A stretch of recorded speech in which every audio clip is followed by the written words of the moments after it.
ನಮಸ್ಕಾರ, ರಿವ್ಯೂ ಚಾನಲ್ಗೆ ಸ್ವಾಗತ. ನಾನು ಸೌಖ್ಯ ಗಾಂವ್ಕರ್. ಸಿಜೆಪಿ ಹೋರಾಟಗಾರರು ಮತ್ತು ಸರ್ಕಾರದ ನಡುವಿನ ಮೀಟಿಂಗ್ ಅಂತ್ಯವಾಗಿದೆ. ಒಂದು ಬ್ರೇಕಿಂಗ್ ನ್ಯೂಸ್ ಬರ್ತಿದೆ. ಪ್ರಧಾನ್ ರಾಜೀನಾಮೆ ಕಟ್ಟಿಟ್ಟ ಬುತ್ತಿ. ನಾಳೆ ಮಧ್ಯಾಹ್ನ ಏನಾಗುತ್ತೆ? ಹಾಗಾದ್ರೆ ಏನು ಹೇಳಿದ್ದಾರೆ ಕೇಂದ್ರ ಸಚಿವರಿಬ್ಬರು? ಕಾಕ್ರೋಚ್ ಪಾರ್ಟಿಯ ನ್ಯಾಷನಲ್ ಸ್ಪೋಕ್ಸ್ ಪರ್ಸನ್ ಅಶುತೋಷ್ ರಾಂಕಾ ಮತ್ತು ಸೌರವ್ ದಾಸ್ ಮೀಟ್ ಮಾಡಿದ್ದಾರೆ ಕೇಂದ್ರ ಸಚಿವ JP ನಡ್ಡಾ ಅವರನ್ನು ಮತ್ತು ಜಿತೇಂದ್ರ ಸಿಂಗ್ ಅವರನ್ನು. ಸೊ ಇಬ್ಬರ ಜೊತೆಗೂ ಮಾತುಕತೆಯಾಗಿ ಏನು ನಿರ್ಧಾರಕ್ಕೆ ಬಂದಿದ್ದಾರೆ? ನಾಳೆ ಮಧ್ಯಾಹ್ನ ಇನ್ನೊಂದು ಮೀಟಿಂಗ್ ನಡೆಯುತ್ತೆ ಇವ್ರ ಜೊತೆಗೆ. ಅಲ್ಲಿ ಯಾವ ನಿರ್ಧಾರ ಪ್ರಕಟವಾಗಲಿದೆ? ಬಹಳ ದೊಡ್ಡ ಸುದ್ದಿ ಬರ್ತಾ ಇದೆ CJP ಸ್ಟೂಡೆಂಟ್ಸ್ ಪ್ರೊಟೆಸ್ಟ್ಗೆ ಸಂಬಂಧಪಟ್ಟಂತೆ. ಮತ್ತು ಪೊಲೀಸರು ಒಂದಿಷ್ಟು ಬೆಚ್ಚ ಬೀಳಿಸೋ ಇನ್ಫಾರ್ಮೇಷನನ್ನು ತೆರೆದಿಟ್ಟಿದ್ದಾರೆ. ಅದನ್ನು ನಿಮ್ಮ ಮುಂದೆ ಇಡ್ತೀವಿ. ಈ ಅಪ್ಡೇಟ್ ಜೊತೆಗೆ ನೋಡ್ತಾ ಹೋಗೋಣ ಒನ್ ಬೈ ಒನ್. ಮಿಸ್ ಮಾಡದೆ ನಮ್ಮ ಚಾನಲ್ನ ಸಬ್ಸ್ಕ್ರೈಬ್ ಮಾಡಿ, ನಿಮ್ಮ ಅಭಿಪ್ರಾಯ ಕಮೆಂಟ್ ಮಾಡಿ ತಿಳಿಸಿ. ವೀಕ್ಷಕರೇ, CJP ಹೋರಾಟ ಬೆಚ್ಚಿ ಬೀಳಿಸುವಂಥ ಆಯಾಮವನ್ನೇ ಪಡ್ಕೊಳ್ತಾ ಇದೆ. ಯಾಕಂದರೆ ದಿನೇ ದಿನೇ ತನ್ನ ಶಕ್ತಿಯನ್ನು ವೃದ್ಧಿಸಿಕೊಳ್ಳುವತ್ತ CJP ಪ್ಲ್ಯಾನ್ ಸಾಗ್ತಾ ಇದೆ.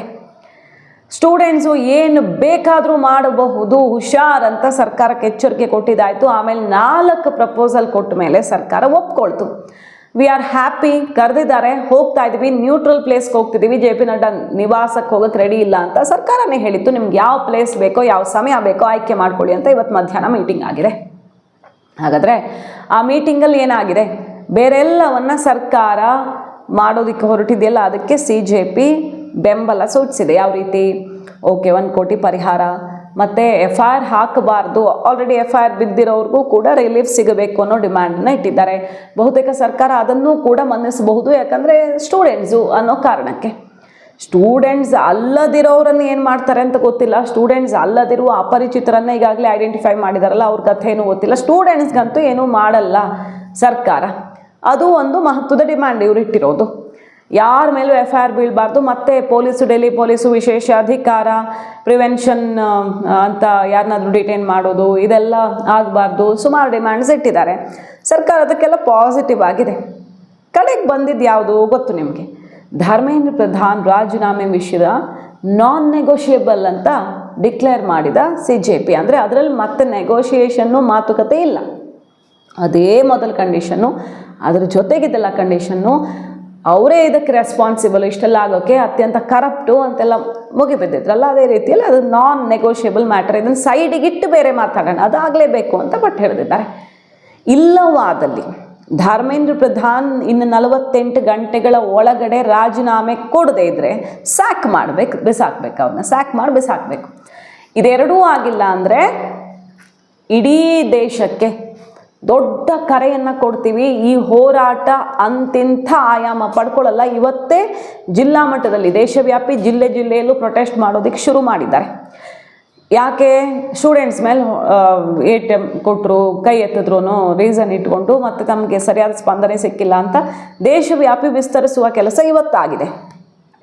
ಇನ್ನೊಂದು ನೇಷನ್ ವೈಡ್ ಕಾಲ್ ಕೊಟ್ಟುಬಿಟ್ರೆ ನಾವು ನಿಮಗೆ ನಾವೇ ಇನ್ಫಾರ್ಮೇಷನ್ ಕೊಡ್ತಿದ್ದೀವಿ, ನಿಮ್ಗೆ ಗುಪ್ತಚರ ಮಾಹಿತಿ ಎಷ್ಟಿದೆಯೋ ಬಿಟ್ಟಿದೆಯೋ. ಇವರು ಹೇಳ್ತಾ ಇರೋದು ಹೆಂಗಿದೆ ಅಂದರೆ, ಇಡೀ ದೇಶದಲ್ಲಿ ಏನಾಗುತ್ತೆ ಹೇಳೋಕ್ಕಾಗಲ್ಲ, 48 ಗಂಟೆಯಲ್ಲಿ ತೀರ್ಮಾನ ಮಾಡಿ ಅಂತ ಕಡ್ಡಿ ತುಂಡು ಮಾಡ್ದಂಗೆ JP ನಡ್ಡಾ ಜಿತೇಂದ್ರ ಸಿಂಗ್ ಅವ್ರಿಗೆ ಹೇಳಿಬಿಟ್ಟಿದ್ದಾರೆ.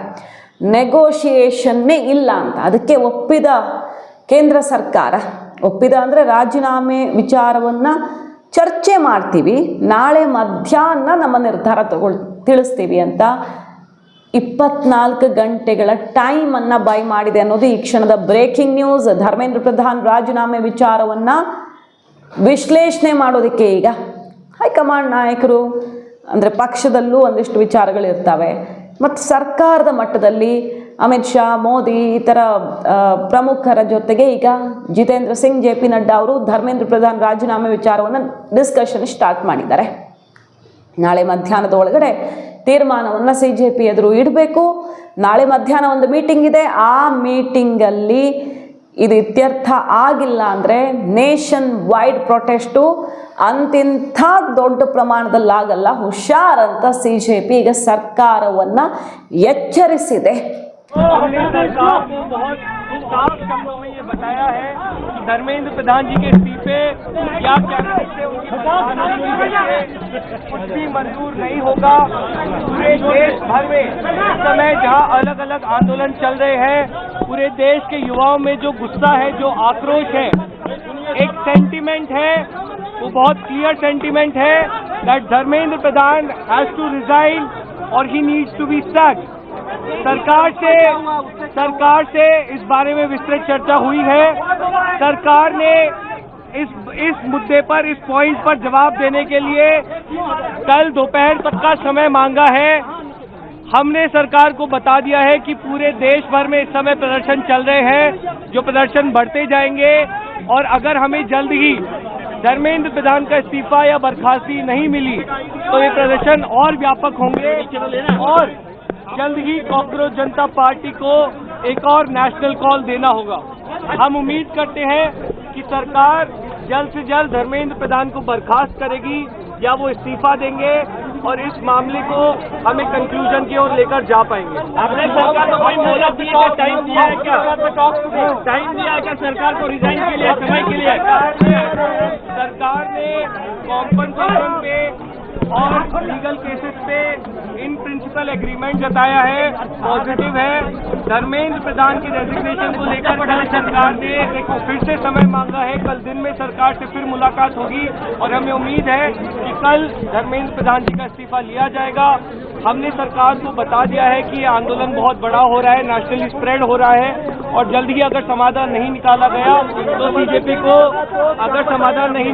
गया तो सीजेपी को फिर से एक और नेशनल कॉल देना होगा। ಸೆಷನ್ನಲ್ಲಿ ನೋಡಿದ್ವಿ ಇವತ್ತು ಎಷ್ಟು ಪ್ರಯತ್ನ ಮಾಡಿದ್ರು ಚರ್ಚೆ ಮಾಡಕ್ಕೆ ಬಿಡ್ತಿಲ್ಲ ಕಾಂಗ್ರೆಸ್ಸು. ಏನೇ ಪ್ರಯತ್ನ ಮಾಡಿದ್ರು ಸರ್ಕಾರ, ಕಿರಣ್ ರಿಜಿಜು ಅವರು ಪರಿಪರಿಯಾಗಿ ಕೇಳ್ಕೊಳ್ತಿದ್ದಾರೆ. ಈಗ ಹೋರಾಟ ಕೂತು 25 ದಿನ ಉಪವಾಸ ಮಾಡಿದಂಥ ಸೋನಂ ವಾಂಗ್ಚುಕ್ ಕೇಳಿದ್ದೇನು ಪಾರ್ಲಿಮೆಂಟ್ ಡಿಸ್ಕಷನ್ ಆಗಬೇಕು, ಸರ್ಕಾರ ಅಕೌಂಟಬಿಲಿಟಿ ತಗೊಳ್ಬೇಕು ಅಂತ. ಅದೆರಡಕ್ಕೂ ರೆಡಿ ಆಗಿದೆ. ಅವರು ಉಪವಾಸ ಬಿಟ್ಟು ಆಯಿತು. ಧರ್ಮೇಂದ್ರ ಪ್ರಧಾನ್ ರಾಜೀನಾಮೆಯನ್ನು ಕಡೆದಾಗ ಅವರು ಕ್ಲೈಮ್ಯಾಕ್ಸಲ್ಲಿ ಕೇಳಲಿಲ್ಲ. ಬೇರೆದೆಲ್ಲ ಸ್ಟೂಡೆಂಟ್ಸ್ಗೇನು ಮಾಡಬೇಡಿ, ಪರಿಹಾರ ಕೊಡಿ ಮತ್ತು ಇದರ ಅಕೌಂಟಬಿಲಿಟಿ ತಗೊಳ್ಳಿ ಅಂತ ಹೇಳಿ ಓಕೆ ಅಂತ ಒಪ್ಕೊಂಡು ಉಪವಾಸ ಮುರಿದ್ರು. ಬಟ್ ಈಗ CJP ಪ್ರೊಟೆಸ್ಟರ್ಸು ಬೇರೆ ದಾರಿ ಹಿಡಿದಿದ್ದಾರೆ. ಕಾಂಗ್ರೆಸ್ ಅಂತೂ PM ಕ್ಷಮೆ ಕೇಳಬೇಕು, ಧರ್ಮೇಂದ್ರ ಪ್ರಧಾನ್ ರಾಜೀನಾಮೆ ಕೊಡಬೇಕು. ಒಂದೇ ಒಂದು ಡಿಸ್ಕಷನ್ಗೆ ರೆಡಿ ಇಲ್ಲ. ಇದು ಕನ್ಸ್ಟ್ರಕ್ಟಿವ್ ಆಗಿ ಡಿಸ್ಕಷನ್ ಆಗಿ ಸೊಲ್ಯೂಷನ್ಗೆ ಹೋಗಲಿ ಅನ್ನುವಂಥ ಉದ್ದೇಶ ಯಾರಿಗೂ ಇದ್ದಂಗೆ ಕಾಣಿಸ್ತಾ ಇಲ್ಲ. ಯಾಕಂದರೆ ರಾಜೀನಾಮೆ ಕೊಡಿ ಈಗ ಅದಷ್ಟೇ ಕಾಂಗ್ರೆಸ್ ಕೇಳ್ತಿರೋದು. ಇದು ಸೆಷನ್ ಒಳಗಾದರೆ ಹೊರಗಡೆ ಕಾಂಗ್ರೆಸ್ ಜೊತೆಗೆ ಇವ್ರಿಗೆ ಆಗ ಬರ್ತಿಲ್ಲ. ಯಾಕಂದರೆ ಪ್ರೊಟೆಸ್ಟರ್ಸು ಮತ್ತು ಅಲ್ಲಿ ಸೋನಂ ವಾಂಗ್ಚುಕ್ ಎಲ್ಲ ರಾಹುಲ್ ಗಾಂಧಿ ಇದ್ರ ಕ್ರೆಡಿಟ್ ತೊಗೊಳಕ್ಕೆ ನೋಡ್ತಿದ್ದಾರೆ ಅಂತ ಅವರು ಹರಿಹಾಯ್ದಿರೋದನ್ನು ಗಮನಿಸಿದ್ದೀವಿ, ಅದು ಬೇರೆ ವಿಷಯ. ಬಟ್ ಧರ್ಮೇಂದ್ರ ಪ್ರಧಾನ್ ರಾಜೀನಾಮೆ ವಿಚಾರ ಅಂತೂ ಈಗ ದೊಡ್ಡ ಮಟ್ಟದಲ್ಲಿ ಕುತ್ತಿಗೆಗೆ ಬಂದಿದೆ. ನರೇಂದ್ರ ಮೋದಿ ಅವರು 12 ವರ್ಷಗಳ ಈ ಸುದೀರ್ಘ ಅವಧಿಯಲ್ಲಿ ಎಂಥದ್ದೇ ಬಂದರೂ ಯಾರು ರಾಜೀನಾಮೆನೂ ಪಡೆದಿಲ್ಲ. ಅವರನ್ನು ಬೇರೆ ಇಲಾಖೆಗೆ ಎತ್ತಾಕಿದ್ದಾರೆ. ಸ್ಮೃತಿ ಇರಾನಿ, ಸುರೇಶ್ ಪ್ರಭು, ಸುಮಾರು ಜನರದ್ದು ಎಕ್ಸಾಂಪಲ್ಸ್ ಇವೆ. ಬೇರೆ ಕಡೆ ಎತ್ತಾಕ್ತಾರೆ. ಕ್ಯಾಬಿನೆಟ್ ಎಕ್ಸ್ಪಾನ್ಷನ್ ಆದಾಗ ಮುಂದೆ ಅವಕಾಶ ಸಿಕ್ಕಾಗ ಚೇಂಜ್ ಮಾಡ್ತಾರೆ, ಕೈ ಬಿಡ್ತಾರೆ. ನೆಕ್ಸ್ಟ್ ಅವ್ರಿಗೆ ಟಿಕೆಟು ಸಿಗದೆ ಹೋಗ್ಬೋದು ಎಲೆಕ್ಷನ್ನಲ್ಲಿ. ಹೀಗೆಲ್ಲ ಆಗಿದ್ದುಂಟು. ಆದರೆ ಒತ್ತಡ ಬಂದಾಗ ತೆಗೆದಿದ್ದಿಲ್ವೇ ಇಲ್ಲ. ಇದು ಮಾಡಿದ್ರೆ ಫಸ್ಟ್ ಟೈಮ್ CJPಗೆ ಕೇಂದ್ರ ಸರ್ಕಾರ ಮೋದಿ ಅಮಿತ್ ಶಾ ಮಣದಂಗಾಗತ್ತೆ. ಇಷ್ಟು ದಿನದ ಸುದೀರ್ಘ ಬೇಡಿಕೆಗೆ ಪರಿಹಾರ ಕಂಡುಹಿಡ್ಕೊಳ್ಳೋದಕ್ಕೆ ಬೇರೆ ಆಪ್ಷನ್ಸ್ ತೋರಿಸ್ತಿದ್ದಾರೆ. ಒಂದು ಬಿಲ್ ಅದನ್ನು ಈ ಸೆಷನ್ನಲ್ಲೇ ಪಾಸ್ ಮಾಡಿ ಕಾಯ್ದೆನೂ ಮಾಡೋದು. ಅತ್ಯಂತ ಕಠಿಣ ಶಿಕ್ಷೆ ಪೇಪರ್ ಲೀಕ್ ಮಾಡಿದವ್ರಿಗೆ 10 ವರ್ಷ ಪ್ಲಸ್ಸು 1 ಕೋಟಿಗೂ ಹೆಚ್ಚು ದಂಡ ಇಂಥದ್ದೆಲ್ಲ ತರೋದಕ್ಕೆ ಹೊರಟಿದ್ದಾರೆ. ಫಾಸ್ಟ್ ಟ್ರ್ಯಾಕ್ ಕೋರ್ಟ್ಗಳು ಈಗಾಗಲೇ ಘೋಷಣೆಯಾಗಿ ಇಂಪ್ಲಿಮೆಂಟ್ ಆಗ್ತಾ ಇದೆ. ಬಟ್ ಇದು ಯಾವುದಕ್ಕೂ ತಣ್ಣಗಾಗದಂಥ CJP ಪ್ರಧಾನ್ ರಾಜೀನಾಮೆ ವಿಚಾರ ನಾನ್ ನೆಗೋಷಿಯೇಬಲ್ ಅಂತ ಘೋಷಣೆ ಮಾಡಿದ್ದು ರಾತ್ರಿ ಏನು ಬೇಕಾದರೂ ಆಗಬಹುದು. ಸೊ ನಾಳೆ ನಿರ್ಧಾರ ತಿಳಿಸ್ಬೇಕು. 48 ಗಂಟೆಗಳ ಒಳಗಡೆ ಅದು ಜಾರಿ ಆಗಬೇಕು. ರಾಜೀನಾಮೆ ಇಲ್ಲ ಸ್ಯಾಕ್ ಮಾಡಬೇಕು. ಈ ಥರ ಆಗಿದೆ. ಇದರ ನಡುವೆ ದೀಪ್ಗೆ ಹೇಳಿರುವಂಥ ಮಾತುಗಳು, ಇವತ್ತು ನಮ್ಮನ್ನು ಅರೆಸ್ಟ್ ಮಾಡೋ ಪ್ಲ್ಯಾನ್ ಇದೆ ಸರ್ಕಾರಕ್ಕೆ. ಇವತ್ತು ರಾತ್ರಿ ನಮ್ಮನ್ನು CJP ಪ್ರಮುಖರನ್ನು ಅರೆಸ್ಟ್ ಮಾಡಿ ಒಳಗೆ ತುಂಬಿ ಅರಾಜಕತೆ ಸೃಷ್ಟಿಯಾಗಬೇಕು. ಈ ಹೋರಾಟ ಲೀಡ್ ಮಾಡೋಕ್ಕೆ ಇಲ್ದಿರೋ ಥರ ಪ್ಲ್ಯಾನ್ ಮಾಡ್ತಿದ್ದಾರೆ. ಬಟ್ ಅದನ್ನು ಮಾಡಿದ್ರೆ ಮಾತ್ರ ಅವರು ಹೇಳ್ತಿರೋದಿದು, ಅದನ್ನು ಮಾಡಿದ್ರೆ ಮಾತ್ರ ಕೆಟ್ಟು ಸರ್ಕಾರ. ಫಸ್ಟ್ ತಪ್ಪು ಮಾಡಿದ್ದು ಪ್ರಧಾನ ರಾಜೀನಾಮೆನೂ ತೊಗೊಳ್ಳಿಲ್ಲ, ಮತ್ತು ಸ್ಟೂಡೆಂಟ್ಸ್ ಮೇಲೂ ಕೈ ಎತ್ತಿದ್ರು ಇವರು, ಮತ್ತು ಸಮಸ್ಯೆಗಳನ್ನು ತಾವಾಗೆ ಸೃಷ್ಟಿಸ್ಕೊಂಡ್ರು. ಈ ತಪ್ಪು ಮಾಡಿದ್ರೆ ಮಾತ್ರ ಮುಗೀತು ಕಥೆ ಅಂತ ಎಚ್ಚರಿಕೆ, ಅಲ್ಲಿ ದೀಪಿಕೆ ಕೊಟ್ಟಿರೋ ಎಚ್ಚರಿಕೆ ಗಮನಿಸ್ತಾ ಇದ್ವಿ. ಇಷ್ಟೆಲ್ಲ ಆಗಿದೆ ಕಥೆ. ಸೊ ನಾಳೆ ಬಹುತೇಕ CJP ಹೋರಾಟ ನಿಲ್ಲಿಸಲೇಬೇಕು ಅನ್ನೋದು ಹೌದಾದರೆ ಶಾಂತಿಯುತವಾಗಿ ಪ್ರಧಾನ ರಾಜೀನಾಮೆ ಆಗುತ್ತೆ. ಇಲ್ಲ ಅಂದರೆ ಕೇಂದ್ರ ಸರ್ಕಾರ ಮಿಲಿಟರಿ ಬಲ ಪ್ರಯೋಗ ಮಾಡಿ ಇವರನ್ನೆಲ್ಲ ಅರೆಸ್ಟ್ ಮಾಡಿ ನಿಲ್ಲಿಸಬೇಕಾಗತ್ತೆ. ಬಟ್ ಅದು ಯಾವ ಸ್ವರೂಪ ಪಡ್ಕೊಳ್ಬೋದು, ಜಿರಳೆಗಳು ಡಬಲ್ ಆಗಿಬಿಡ್ಬೋದು, ದೇಶವ್ಯಾಪಿ ವ್ಯಾಪಿಸ್ಕೊಳ್ಬೋದು, ಹಂಗಾಗತ್ತೆ. ಅದಿನ್ನೂ ಶಾಂತಿ ಹದಗೆಡಿಸೋ ಪ್ರಯತ್ನ ಆಗುತ್ತೆ. ಮಿಲಿಟರಿ ಪ್ರಯೋಗ ಮಾಡಿಬಿಡೋದು ದೊಡ್ಡದಲ್ಲ, ಅದು ಜನಾಂದೋಲನ ದಂಗೆಯಾಗಿ ಕನ್ವರ್ಟ್ ಆಗೋಕ್ಕೆ ಅದೇ ದಾರಿ ಆಗುತ್ತೆ. ಅದನ್ನು ಬಯಸ್ತಿಲ್ಲ ಸರ್ಕಾರ. ಹಾಗಾಗಿ ಬಲ ಪ್ರಯೋಗದ ಆಪ್ಷನ್ನು ಲಾಸ್ಟ್, ಅದು ಫಸ್ಟ್ ಆಪ್ಷನ್ ಆಗಿ ಇಟ್ಟುಕೊಂಡೇ ಇಲ್ಲ ಸರ್ಕಾರ. और एक इनपुट मिला है मुझे अभी कि आज रात को शायद से जो कॉकरोच जनता पार्टी की टीम है उन सबको अरेस्ट किया जा सकता है.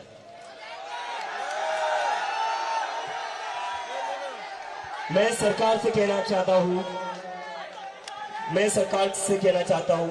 क्यों अरेस्ट करना. हम तो शांति से बैठे हुए यहाँ पर, आज 35 दिन हो चुके हैं शांति से बैठे हुए. इतना शांतिपूर्ण प्रदर्शन मुझे नहीं लगता इंडिपेंडेंट इंडिया की हिस्ट्री में कभी हुआ हो.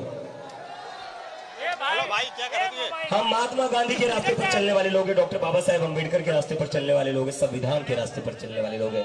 क्या दिक्कत है आपको भारत के संविधान से जो आप हमें अरेस्ट करना चाहते हैं? और मैं कहना चाहता हूं मत करिए ये गलती. आपने सोनम सर को यहां से किडनैप करके इस आंदोलन को और बड़ा बना दिया. फिर आपने दूसरी गलती करी, जिन छोटी छोटी बच्चों के सर फोड़े, उसके बाद ये आंदोलन पूरे देश भर में फैली. हेलो, उसके बाद आपने 20 जुलाई को जो छोटी छोटी बच्चियों के सर फोड़े, जो मेल पुलिस ऑफिसर्स ने लड़कियों के कपड़े फाड़कर उन्हें पीटा, उसके बाद ये आंदोलन पूरे देश में फैल गया है. तो तीसरी गलती मत करिए हमें अरेस्ट करके, वरना ये आंदोलन और ज्यादा बड़ा होगा या नहीं होगा? आंदोलन बड़ा होगा या नहीं होगा? तो मैं आप सभी से रिक्वेस्ट करता हूं, अगर हमारी टीम को आज रात अरेस्ट कर दिया जाता है, ये आंदोलन आगे शांतिपूर्ण तरीके से आगे बढ़ाने की जिम्मेदारी आपकी है. ಸೊ ನಾಳೆ ಮಧ್ಯಾಹ್ನ ಬಹುತೇಕ ಪ್ರಧಾನ ರಾಜೀನಾಮೆ ಆಗಬಹುದು ಅಂತ ಅನಿಸ್ತಾ ಇದೆ. ಮೂಲಗಳ ಮಾಹಿತಿ ನೋಡ್ತಾ ಇದ್ರೆ, ಈಗಿನ ಡೆವಲಪ್ಮೆಂಟ್ ನೋಡ್ತಿದ್ರೆ, ಇನ್ನು ಪೊಲೀಸರಿಗೆ ಸಿಕ್ಕಿರೋ ಬೆಚ್ಚಿ ಬೀಳಿಸೋ ಮಾಹಿತಿ 480 ಪಾಕಿಸ್ತಾನ್ ಬೇಸ್ಡ್ ಹ್ಯಾಂಡಲ್ಸು ರೂಮರ್ಸ್ನ ಫೇಕ್ ನ್ಯೂಸ್ಗಳನ್ನು ಹರಡೋದಕ್ಕೆ ಆ್ಯಕ್ಟಿವ್ ಆಗಿವೆ. ಅವನ್ನೆಲ್ಲ ಒಂದಾದ್ಮೇಲೆ ಒಂದು ಮಾಹಿತಿ ಸಿಕ್ತಿದ್ದಂಗೆ ಬ್ಲಾಕ್ ಮಾಡ್ತಿದ್ದಾರೆ ಪೊಲೀಸರು. ಆದರೆ ಅವ್ರಿಗೆ ಚಳ್ಳೆಹಣ್ಣು ತಿನ್ನಿಸೋ ರೀತಿಯಲ್ಲಿ ವಿವಿಧ ಪ್ಲ್ಯಾಟ್ಫಾರ್ಮ್ಗಳನ್ನು ದೀಪ್ಗೆ ಸಾವಾಗಿದೆ ಅಂತ ಸುಳ್ಳು ಸುದ್ದಿ ಹಬ್ಬಿಸೋದು, ಪೊಲೀಸರು ಯಾರನ್ನು ಅರೆಸ್ಟ್ ಮಾಡಿಬಿಟ್ಟಿದ್ದಾರೆ ಅಂತ, ಎಷ್ಟೋ ಜನ ಸತ್ತೋಗಿದ್ದಾರೆ ಅಂತ, ಈ ಹೋರಾಟ ಇನ್ನೂ ದೊಡ್ಡ ಮಟ್ಟದಲ್ಲಿ ಕಿಚ್ಚು ಹೊತ್ಕೊಳ್ಬೇಕು, ನುರಿದಿರೋ ಬೆಂಕಿಗೆ ತುಪ್ಪ ಸುರಿಯೋ ಥರದಲ್ಲಿ ಪಾಕ್ ಹ್ಯಾಂಡ್ಲರ್ಸು ಅಖಾಡಕ್ಕೆ ಇಳಿದಿದ್ದಾರೆ. ಆಪರೇಷನ್ ಸಿಂಧೂರ ಟೈಮಲ್ಲೂ ಕೂಡ ಕೆಲವು ಇಂಥವರು ಬೇರೆ ರೂಪದಲ್ಲಿ ಇದೇ ಯಾರು ಡೀಟೇಲ್ಸ್ ಸಿಕ್ಕಿದೆಯಲ್ಲ ಅವರೇ ಕಾರ್ಯಾಚರಿಸಿದ್ರು ಅಂತ ಕೂಡ ಪೊಲೀಸರು ಹೇಳ್ತಿದ್ದಾರೆ.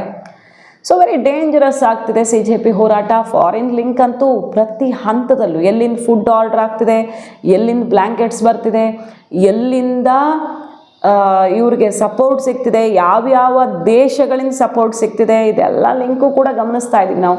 ಅಮೆರಿಕ, ಚೀನಾ, ಮತ್ತೊಂದು ಆರೋಪ ಪ್ರತ್ಯಾರೋಪ ಎಲ್ಲ ನೋಡ್ತಾ ಇದ್ದೀವಿ. ಆದರೆ ನಾಳೆ ಅತ್ಯಂತ ನಿರ್ಣಾಯಕ 24 ಗಂಟೆಯಲ್ಲಿ ಮೋದಿ ಅವರು ಒಂದು ನಿರ್ಧಾರ ತಗೊಳ್ಬೇಕಾಗಿದೆ. ಇದುವರೆಗೂ ಕೂಡ ರೈತರ ಹೋರಾಟ ಕೂಡ ಇಷ್ಟು ತೀವ್ರ ಸ್ವರೂಪಕ್ಕೆ ಹೋಗಿರಲಿಲ್ಲ. ಆ ಸ್ವರೂಪಕ್ಕೆ ಈಗ CJP ತಗೊಂಡು ಹೋಗಿದೆ. ಮಾಹಿತಿ ಇಷ್ಟ ಆಗಿದ್ರೆ ಮಿಸ್ ಮಾಡಿದ್ರೆ ನಮ್ಮ ಚಾನಲ್ನ ಸಬ್ಸ್ಕ್ರೈಬ್ ಮಾಡಿ, ನಿಮ್ಮ ಅಭಿಪ್ರಾಯ ಕಮೆಂಟ್ ಮಾಡಿ ತಿಳಿಸಿ. Thank you.